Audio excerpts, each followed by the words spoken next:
سلام عرض میکنم خدمت شما دوستان. مهدی زلنوار هستم با 21مین جلسه از آموزش های PHP با موضوع ارسال ایمیل. ما تقریبا تمام اون درس هایی رو که لازم بود رو برگزار کردیم. تمام اون بخش هایی که مربوط به برنامه‌نویسی زبان PHP بود و رسیدیم به تقریبا درس های پایانی که ارسال ایمیل هست.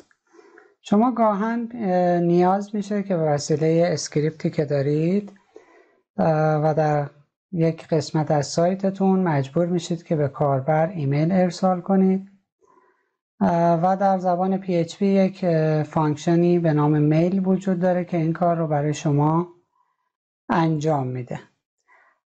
ولی حالا یک سری نکاتی وجود داره که اون نکات رو باید رعایت بکنید تا اون ایمیلی که شما ارسال میکنید درست سند بشه و اون طرف هم توی صندوق پستی کاربری که میخواید بهش ارسال کنید در اون پوشه اینباکس قرار بگیره.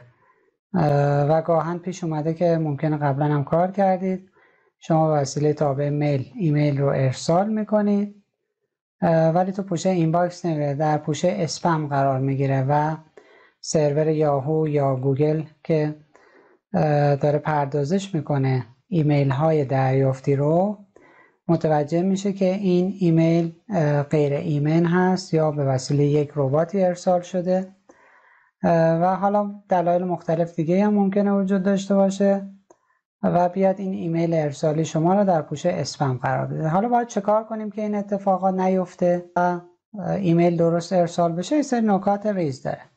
این یک مورد دومی که وجود داره، ما ایمیل رو که میخوایم ارسال کنیم به وسیله تابع میل باید حتما فایلمون درون یک هاست اینترنتی قرار گرفته باشه که میل سرور روش نصب باشه و اکتیو باشه و از طریق حالا اون پروتکل‌های مربوط به ارسال ایمیل که هستش این کار اتفاق بیفته که مثلا SMTP هست یکیشون.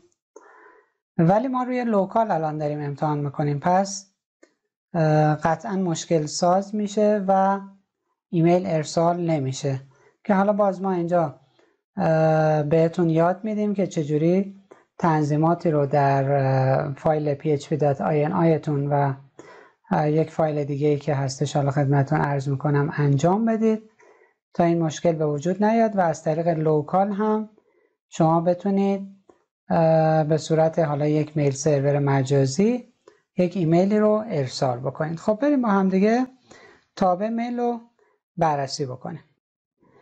همونجور که میبینید تابع میل 4 تا پارامتر داره، البته 5 تاست که یکیشو من نیاوردم چون لزومی هم نداشته.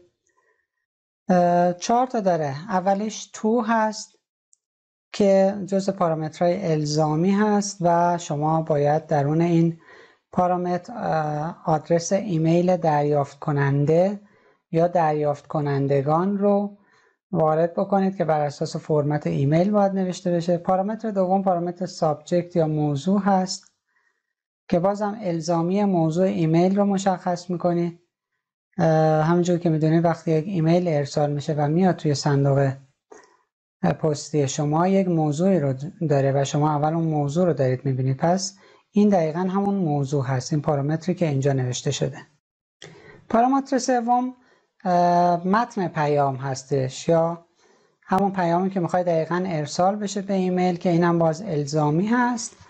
و پارامتر چهارم هیدر هستش که شما میتونید یک سری تنظیمات رو برای این تابع میل ست بکنید که اون طرف میل سرور بفهمه که حالا این هیدری که ارسال شده از طریق چی هست، چه ورژنی هست، مثلا حالا اون اسکریپتی که اینو نوشته با چه زبانی هست و یک سری کارهای دیگه که میتونه آدرس گیرندگان دیگری که توی کاربن کپی میذارید یا همون CC رو تنظیم کنید یا BCC که بلایند کاربن کپی هست، میتونید آدرس گیرندگان به نوعی که بقیهشون نفهمن به کیا ارسال شده. یک سری پارامترها رو میتونید تنظیم بکنید که اگر تو CC بذارید آدرس ایمیل دیگری رو گیرنده علاوه بر این که خودش حالا میبینه که ایمیل براش دریافت شده، متوجه میشه که آدرس گیرندگان دیگر چی بوده و